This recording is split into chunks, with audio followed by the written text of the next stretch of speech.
So, Rami, you recently wrote in one of your columns that it's easy in the Middle East these days to embrace one of the two opposite poles of political sentiments that define the region today, either romantic optimism that diplomacy and democracy will resolve all the region's many problems, or a despairing pessimism that we're doomed to eternal dictatorships, terrorism, and civil strife. And you reject both of those poles. Tell us about that. Well, I think it's clear that in the last 2.5, 3 years, we've seen a series of rolling uprisings and a expanding movement of citizen activism and self-assertion and people speaking out, even if it's only on Twitter or Facebook or on cell phone messages or in the streets in public or overthrowing regimes. There's a whole variety of ways in which once silent, acquiescent, marginalized, pauperized, vulnerable, silent, invisible people, millions and millions of invisible Arabs, have suddenly come out into the opening. They're acting like citizens, they're speaking their mind, they are expressing the sense that they have not only the right to live a decent life, but they also have the capacity to bring that about through political action in a public sphere. And that's why I'm so optimistic that in the long run, this beast, this force of populist activism, of citizenship, of fundamental human decency translated into political acts on the street or in the ballot box or in civil society or in the media, that this force will ultimately transform these societies and very slowly, one after another, bring about stable, relatively democratic and pluralistic systems. This takes a long time, and this is the middle ground that I think represents the overwhelming majority of people in the Arab world who don't want military rule and perpetual police states, nor do they want chaos and warfare, and as we were seeing now in some places. And people have learned that the process of change takes a long time. Now, having said that, does the situation in Egypt today give you some pause, some grounds for despair? And I say that specifically because Egypt is, of course, in many ways a harbinger of the politics and culture of the Middle East. It's the most populous Arab nation, and in many ways the cultural capital of the Arab world. And what we saw in Egypt, in Tahrir Square in 2011, inspired people all over the world, not just in the Arab world, but in Madison, Wisconsin, and beyond.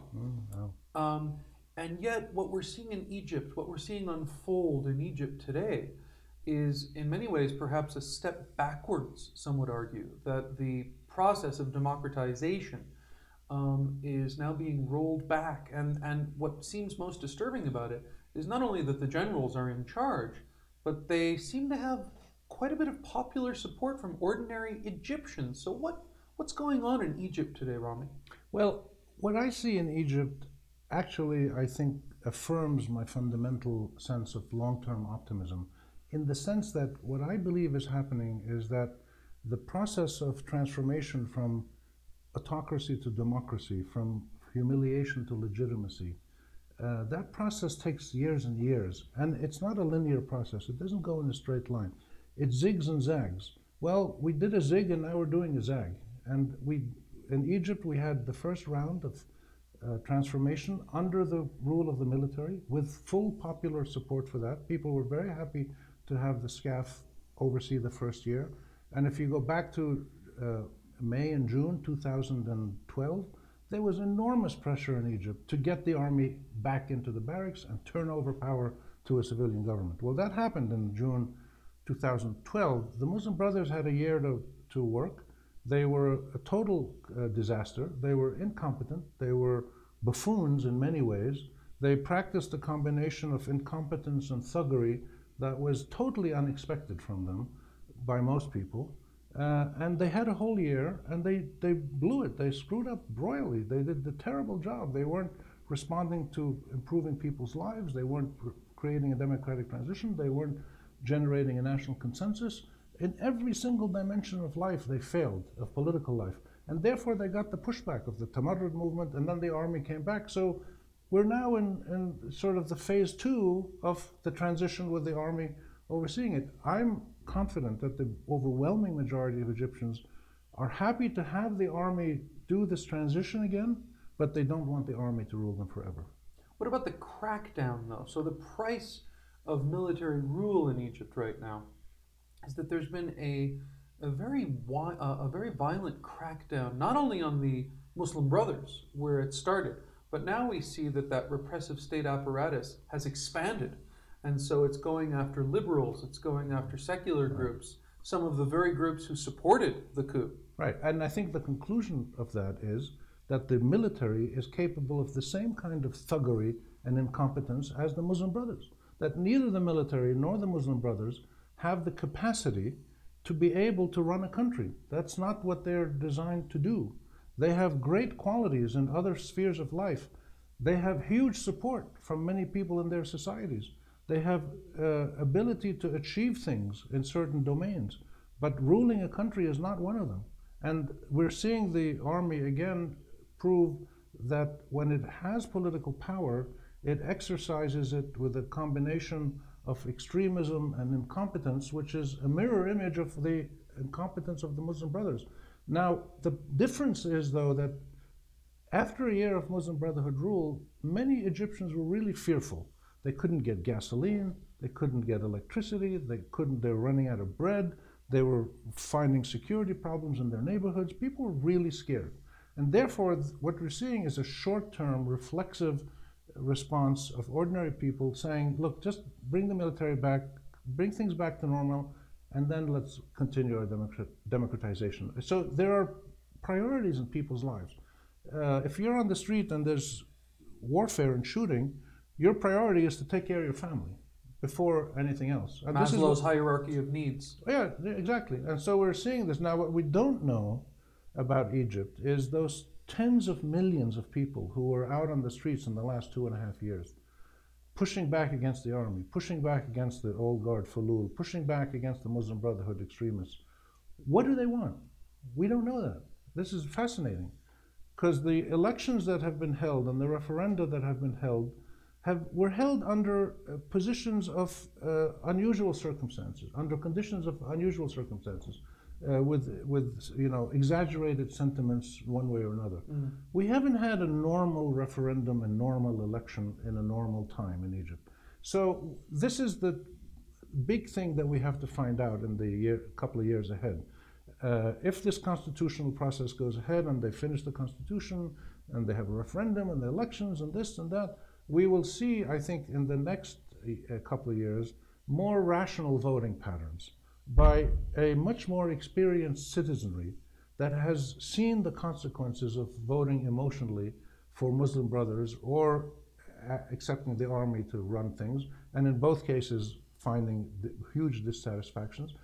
Those people will vote more rationally, more intelligently, and I think in a more political manner rather than an emotional manner. So it sounds like what you're saying is that, sort of like the French Revolution, it might be too soon to tell about the Arab revolts. Well, yes. No, I think it was clear from the very beginning that these revolts were the initiation of a process that takes years and years to come to fruition. Now, it took the United States almost 200 years to give black people the vote by law. It was not until 1965 that the Voting Rights Act was finally implemented. And so a woman didn't get the vote till the early 1900s. So democracies take a long time to develop, and they take a long time to give the promise of democratic rights to all their citizens. The Arab world has started on this process now. It's just the very beginning. And the difficulty that we're experiencing is that we're trying, in the span of a few years, to do simultaneously what Western democracies did sequentially over 1 or 2 centuries. Centuries, not decades, centuries. Sort of, we're having our Revolutionary War, we're having our Constitutional Convention, we're having our rewriting of the Constitution in 1789, we're having our Civil War, we're having our Civil Rights Movement, we're having our Women's Movement, we're having our Labor Rights Movements, we're having our Freedom of the Press movements. All of these things are being done simultaneously. Whereas in other countries, they were done one after the other. So the great Right. American democracy started out as a democracy of white men who owned slaves and land, and nobody else had any rights. Well, the Arab people are saying that's not a good way to start a democratic life. We want a democracy in which everything is clear: minority rights, the role of religion, the role of the army, freedom of the press, the status of women. We want to solve all these things simultaneously, as the great political philosopher Jim Morrison of the Doors said, "We want the world and we want it now." And this is what people in the Arab world are saying. And it's crazy. Nobody's ever done this before. Nobody in the world has tried to resolve these huge constitutional and national identity issues simultaneously, while you're still in the throes of regional strife with Iran and the US, while you still have the Arab-Israeli conflict, huge economic stresses, existential environmental stresses. All of these are happening at the same time. So I think it demands of us some humility and a lot of patience, but also a humble acknowledgement of the epic nature of what people are trying to do, and to realize that what happens is they make a step forward, and then they make a step backward, and then they make two steps forward.